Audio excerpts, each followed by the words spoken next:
نبی اکرم صلی اللہ علیہ وسلم نے ارشاد فرمایا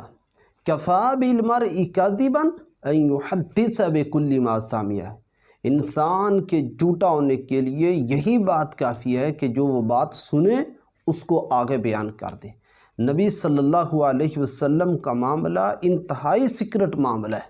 اس لیے نبی صلی اللہ علیہ وسلم کی ذات کی طرف کبھی کوئی ایسی بات منسوب مت کریں جس بات کے اوپر آپ کی تحقیق نہیں ہے، آپ کی ریسرچ نہیں ہے۔ اور امام ابن وہب رحمہ اللہ تعالیٰ کہتے ہیں امام مالک رحمہ اللہ نے مجھے کہا کہ تو یہ بات جان لے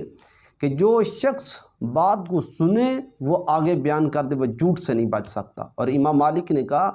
وَلَا يَكُونُ إِمَامًا أَبَدًا، وہ شخص کبھی امام نہیں بن سکتا، وَهُوَ يُحَدِّثُ بِكُلِّ مَا سَمِعَ، کہ جو ہر وہ بات بیان کرنے والا ہو کہ جو اس نے سنی ہو۔ اور یہ روایت صحیح مسلم کے